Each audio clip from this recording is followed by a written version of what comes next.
आप सभी महानुभावों को प्रणाम, नमस्कार। मैं कौशल द्विवेदी फ्यूचर एजुकेशनल हब की तरफ से आप लोगों के बीच में, जैसा कि हमारे संगीत के जो महानतम कलाकार हैं उनके जीवन परिचय से रिलेटेड एक सीरीज़ प्रारंभ की गई है इस चैनल के माध्यम से।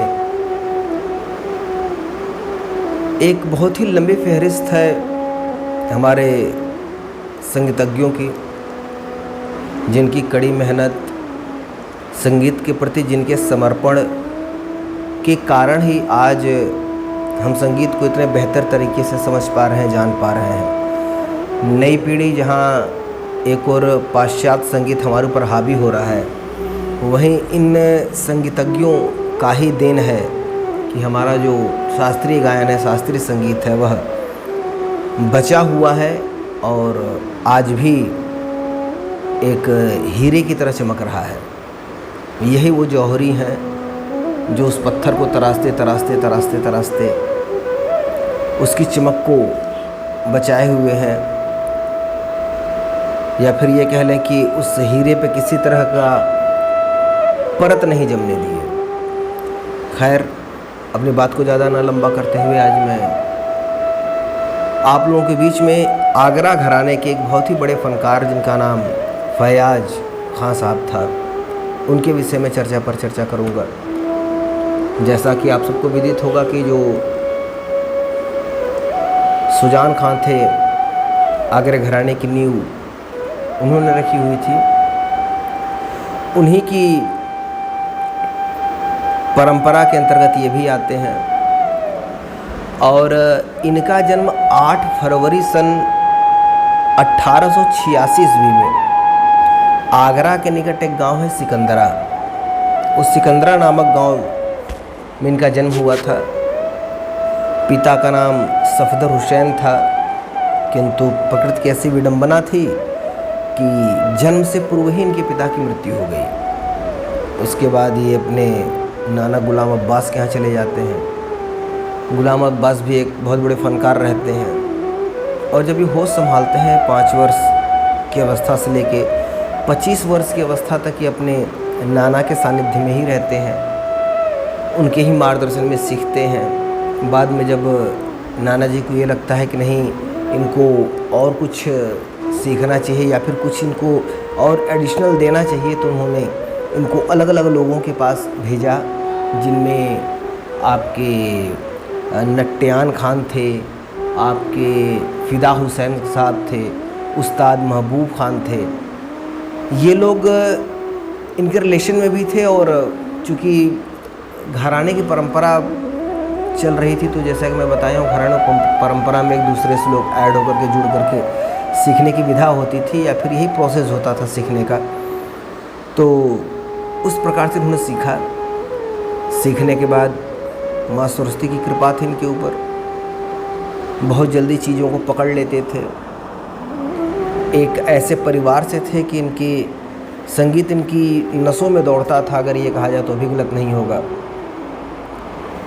एक हट्टे कट्टे शरीर के, भारी भरकम शरीर प्रकृति ने इनको प्रदान किया हुआ था, तो जिसकी वजह से इनके पास जो बल था, जो ताकत था, उसका सदुपयोग यह संगीत के माध्यम में करते थे। इसीलिए इनका जो गायन था वह मंद सप्तक में बहुत ही भरपूर आवाज़ के साथ, दमदार आवाज़ के साथ प्रस्तुति इनकी हुआ करती थी गायन विधा में।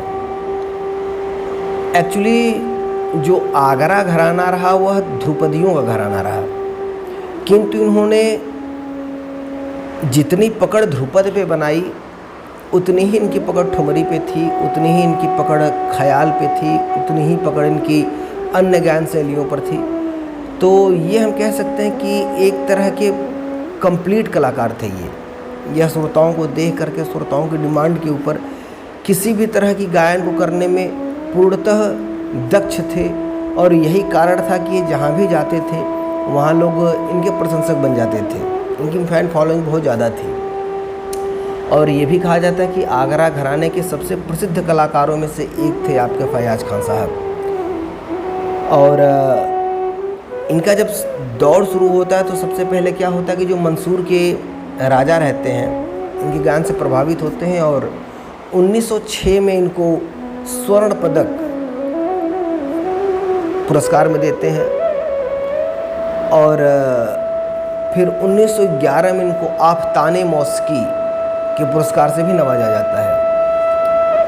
बाद में बड़ौदा के जो नरेश हैं सियाजी राव, उन्होंने इनको अपने राज दरबार में एक दरबारी गायक के रूप में नियुक्त किया।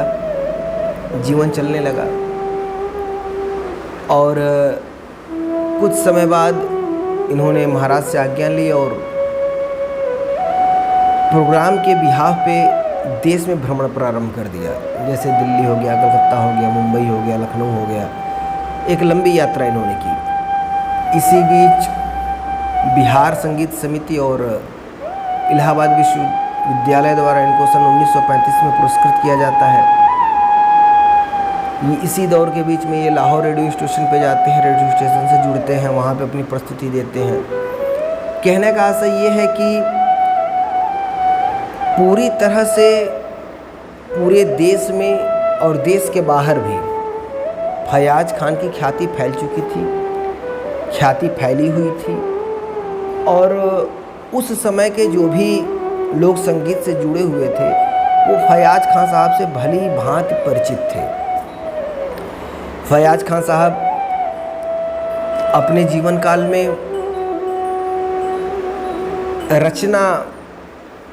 रचना करने का भी बड़ा इनको शौक़ था और बहुत अच्छा ज्ञान इनके पास था। ये रचनाओं को, नई नई रचनाओं को किया करते थे, किंतु रचनाओं में अपना नाम ये प्रेम पिया रखते थे।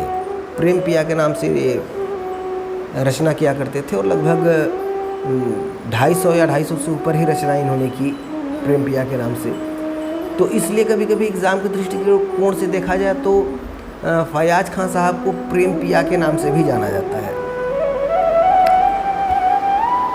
समय बढ़ता गया और जब एक अच्छा अनुभव इनके पास हुआ तो लोग इनके पास सीखने भी आने लगे, जिसमें दिलीप चंद बेदी, आपके शराफत हुसैन खां, अता हुसैन खां, लताफ़त हुसैन खां, ये तमाम बड़े नाम जो बाद में बहुत ही सुप्रसिद्ध हुए, उन सभी के सर पे फयाज खान साहब का ही हाथ था।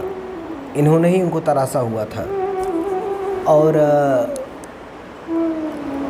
अपने गायन से सबको मोह लेने की क्षमता रखने वाले फयाज खान साहब जब तक जीवित रहे, जब तक रहे, तब तक उन्होंने संगीत की भरपूर सेवा की, जिस जिस विधा के माध्यम से हो सके उस विधा से। और मात्र